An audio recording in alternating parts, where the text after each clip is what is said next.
जी हां, कल का रेल बजट देखिए। आज क्या होने वाला है कल के रेल बजट में।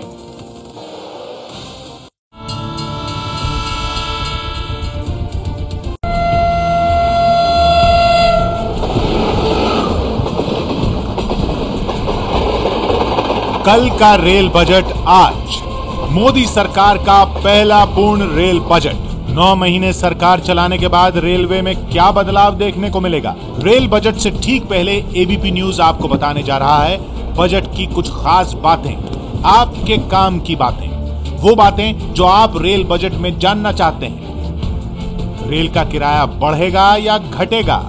क्या नई रेलों की घोषणा होगी? क्या मॉडर्न इंडिया रेलवे में भी दिखेगा? सुरक्षा के लिए रेलवे क्या करने वाला है? क्या रेलवे में मोदी का स्वच्छ भारत मिशन दिखेगा? घाटे में चल रही रेलवे का फायदे का फॉर्मूला क्या होगा? मोदी सरकार के 9 महीने के कार्यकाल में सुरेश प्रभु दूसरे रेल मंत्री हैं। ऐसे में उनके कंधों पर बीमार पड़ी रेलवे को सेहतमंद बनाने की बहुत बड़ी जिम्मेदारी है। ऐसे में बहुत संभव है कि आने वाले रेल बजट में रेलवे के आधारभूत ढांचे को दुरुस्त करने के कई उपाय आपको देखने को मिले।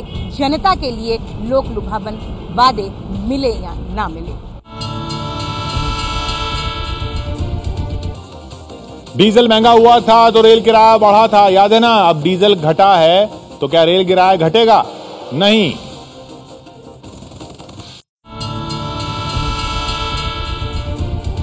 आने वाले बजट में क्या इस बार असर नहीं पड़ेगा जेब पर, ये हम देख सकते हैं, क्योंकि प्रधानमंत्री की इतनी नसीबी काम आई है कि तेल के दाम लगातार घटते जा रहे हैं। अब ये तो संसद में रेल मंत्री जी बताएंगे।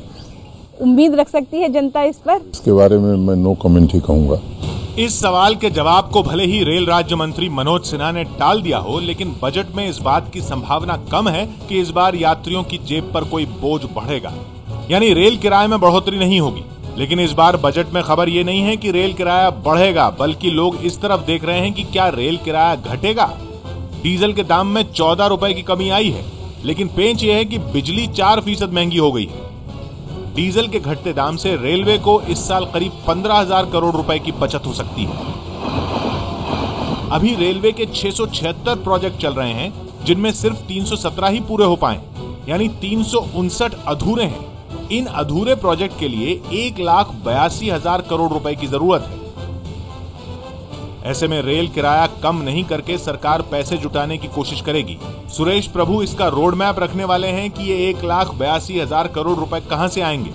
वैसे भी साल के आखिर में बिहार से पहले कोई चुनाव है नहीं, इसलिए हो सकता है रेल मंत्री लोक लुभावन के लालच में न आए और यात्री किराया कम न करें।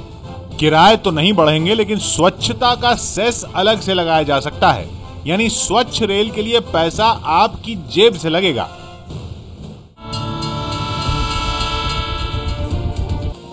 यानी हो सकता है स्वच्छता के लिए आपको अलग से कुछ चार्ज देना पड़े टिकट पर। माल भाड़े का क्या होगा वो देखिए।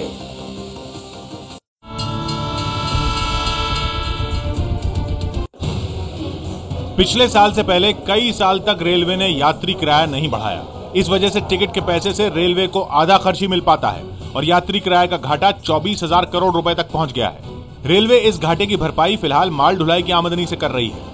मतलब आपकी टिकट अगर रेलवे को 1,000 की पड़ती है तो रेलवे आपसे 500 लेती है और 500 माल ढुलाई की कमाई से पूरा करती है। रेल बजट में इस संतुलन के कुछ हद तक ठीक होने का अनुमान जताया जा रहा है। वैसे अगर अनुमानित जीडीपी दर 7.4% माने तो इस साल माल ढुलाई ज्यादा होनी चाहिए, जिससे रेलवे की आमदनी बढ़ेगी। इसके अलावा डीजल का खर्च कम होने से यात्री किराए का घाटा भी कम होगा और माल ढुलाई बढ़ने से आमदनी बढ़ेगी तो घाटा और कम होगा। वैसे भी डीजल सस्ता होने से रेल मंत्रालय को 12 से 15,000 करोड़ रुपए की बचत होगी। इन सारे समीकरणों पर गौर करें तो माल भाड़ा अगर नहीं घटता है तो कम से कम बढ़ेगा भी नहीं।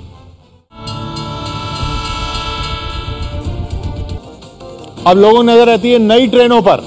पैसे की जो हालत है उसमें नई ट्रेनें कितनी चल पाएंगी।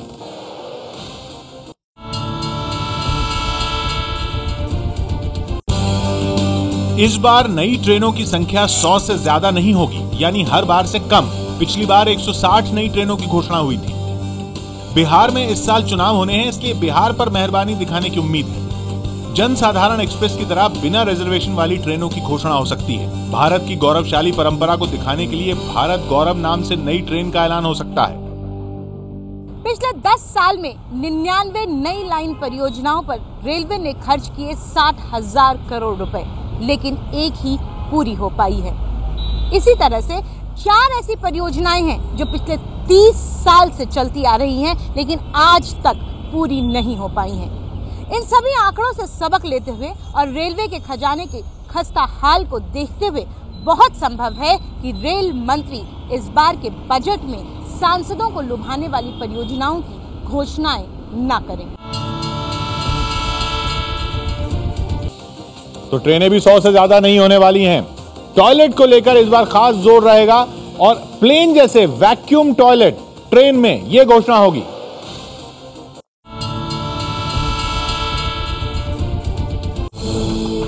हवाई जहाज जैसे वैक्यूम टॉयलेट अब ट्रेनों में भी होंगे, यानी पानी की तो बचत होगी ही, साफ सफाई भी फ्लाइट जैसी हो जाएगी। अभी ट्रेनों में टॉयलेट की जो हालत है वो किसी से पूछने की जरूरत नहीं है, लिहाजा सरकार ने साफ सफाई और बेहतर सुविधा पर जोर देने का फैसला किया है। स्वच्छ भारत अभियान के तहत 100 और ट्रेनों में हाउसकीपिंग सर्विस शुरू की जाएगी। स्वच्छ स्टेशन स्कीम में 6 और स्टेशन शामिल किए जाएंगे। 2016 के बाद सिर्फ LHB कोच बनेंगे जिनमें बायो टॉयलेट होगा।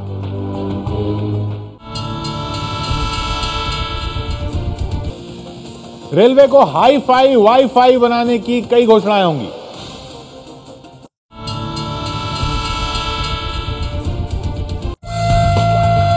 हाई फाई रेलवे की झलक भी रेल बजट में दिखने वाली है। यात्रियों की सुविधा के लिए स्मार्टफोन ऐप बनाए जाएंगे। महिला यात्रियों के लिए खास स्मार्टफोन ऐप रहेगा। कई स्टेशनों और ट्रेनों में वाईफाई सुविधा दी जाएगी। नेत्रहीन यात्रियों के लिए नए डिब्बों में ब्रेल में भी साइन लगे रहेंगे। डीजल गाड़ियों में नॉइज रिडक्शन सिस्टम लगेगा जिससे शोर अंदर कम आएगा, विदेशों की तरह। प्रीमियम गाड़ियों के इंटीरियर NID यानी नेशनल इंस्टीट्यूट ऑफ डिजाइन के डिजाइनर बनाएंगे। यात्रियों के लिए पोर्टल और ऐप की घोषणा होगी जिसमें कोई भी कंप्लेंट ऑनलाइन दर्ज करा सकेगा। यानी सरकार की कोशिश यात्रियों को हर वो सुविधा देने की होगी जिसके आज की तारीख में वो हकदार है। और सुरक्षा संरक्षा को लेकर बिना फाटक वाली रेलवे क्रॉसिंग जो है वो समस्या अब भी बनी हुई है और उसके लिए बड़ी घोषणा हो सकती है। बजट से अलग पैसा लिया जा सकता है।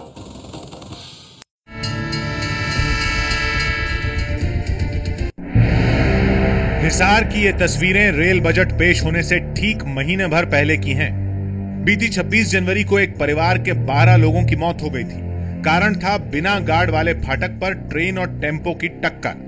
देश में इस तरह के हादसों की खबर आए दिन सुनने को मिलती है। बिना गार्ड के फाटक वाली रेलवे क्रॉसिंग पर ज्यादा हादसे न हो, इसलिए बजट में इंजन ड्राइवर के सामने इंजन में विमान की तर्ज पर स्क्रीन डिस्प्ले लगाने की बात हो सकती है, ताकि ड्राइवर को पहले से पता हो कि आगे बिना गार्ड वाला फाटक है। उम्मीद की जा रही है कि बजट में मोदी सरकार का सुरक्षा पर जोर रहेगा और बिना गार्ड की रेलवे क्रॉसिंग के लिए खास तौर पर मुख्य बजट से रेलवे 20,000 करोड़ रुपए अलग से मांग सकती है। एक अनुमान के मुताबिक हर साल 10,000 से ज्यादा लोगों की जान बिना गार्ड वाले रेलवे फाटक पर जाती है। पिछले रेल बजट भाषण में रेल मंत्री ने बताया था कि देश में कुल 11,563 रेलवे फाटक ऐसे हैं जहां गार्ड नहीं है।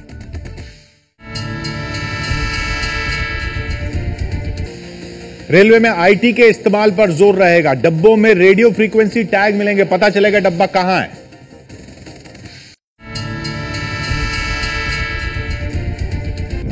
पिछले साल अगस्त महीने में बिहार में एक ट्रेन अजीबोगरीब तरीके से गायब हो गई थी। गोरखपुर मुजफ्फर पैसेंजर ट्रेन 16 दिन तक रेलवे के रडार से गायब रही। ऐसा इसलिए हुआ क्योंकि डिब्बों को ट्रैक करने के लिए हमारे पास ठोस तकनीक नहीं है। उम्मीद की जा रही है कि इस बजट में इस पर जोर रहेगा और डिब्बों को ट्रैक करने के लिए उन पर रेडियो फ्रीक्वेंसी वाले टैग लगेंगे। कौन सा डिब्बा कौन से स्टेशन पर या यार्ड में है और कौन सी ट्रेन से जोड़ा जा सकता है, या फिर इस सामान को ले जा रहा डिब्बा अभी कहां पहुंचा है, यह सब आसानी से पकड़ में आ जाएगा। रेडियो फ्रीक्वेंसी टैग नहीं होने की वजह से अभी होता यह है कि हिसाब किताब लगाने में रेलवे के ज्यादा लोग लगते हैं और ज्यादा समय लगता है। इसके लगने से यह सब आसानी से कंप्यूटर पर मिल जाएगा और बहुत समय और साधन बचेंगे।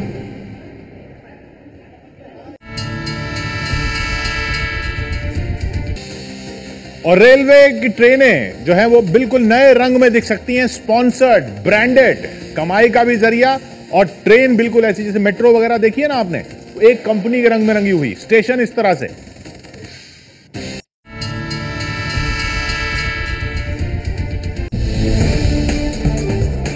मुंबई में लोकल ट्रेनों पर या फिर दिल्ली में चलने वाली मेट्रो पर जिस तरीके के विज्ञापन आपको देखने को मिलते हैं, अब वैसे विज्ञापन आपको बाकी ट्रेनों पर भी देखने को मिल सकते हैं। यानी पूरी की पूरी ट्रेन विज्ञापन में रंग सकती है।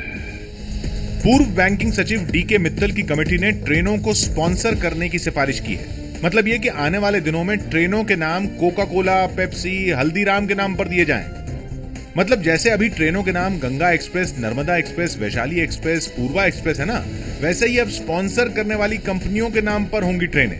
ऐसा हुआ तो पूरी ट्रेनें उस कंपनी के विज्ञापन के रंग में रंगी हुई भी हो सकती हैं। बोगी के बाहर या फिर ट्रेन के अंदर टिकटों पर भी विज्ञापन हो सकते हैं। यानी कंपनियों का प्रचार होगा और रेलवे की आमदनी बढ़ेगी। ट्रेनों और स्टेशन की ब्रांडिंग से 2000 करोड़ रुपए की कमाई का लक्ष्य है।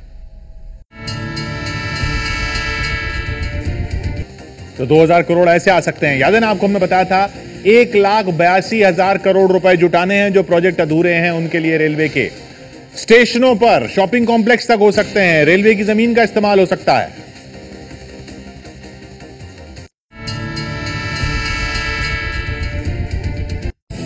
पूर्वोत्तर राज्यों में भी इंटरसिटी यानी डेमू ट्रेनें चलेंगी। अभी तक ये सिर्फ बड़े शहरों तक ऑफिस वालों या कारोबारियों को पहुंचाने के लिए चलती हैं, जैसे मेरठ, दिल्ली, दिल्ली रोहतक वगैरह। इस तरह की ट्रेनें पूर्वोत्तर राज्यों में चलाने की घोषणा होगी।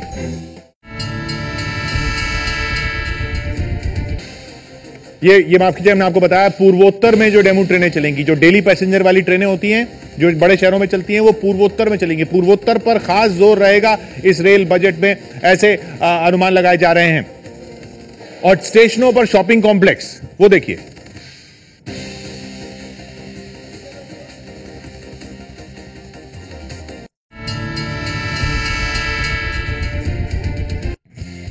सौ चुनिंदा स्टेशनों पर शॉपिंग कॉम्प्लेक्स की जगह निकालकर उससे रेलवे की अतिरिक्त कमाई की घोषणा बजट में हो सकती है।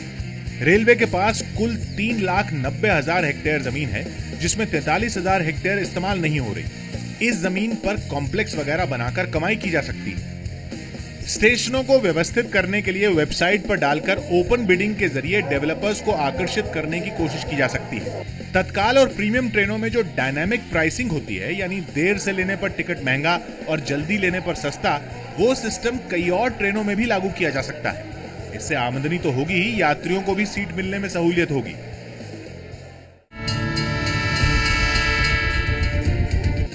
तो ट्रेनों पर शॉपिंग कॉम्प्लेक्स, इस तरह से भी कई हजार करोड़ जुटाने का इंतजाम किया जा सकता है।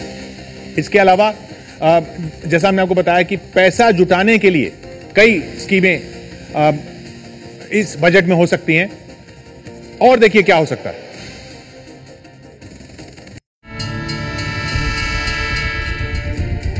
मेक इन इंडिया को सफल करना है।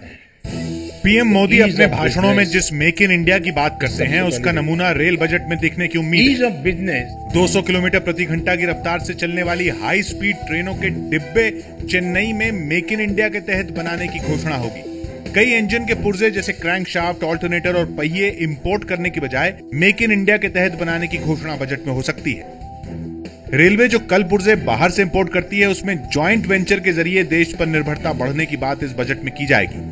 एक अनुमान के मुताबिक 4,000 करोड़ हम सालाना बाहर से सामान लेने में खर्च करते हैं।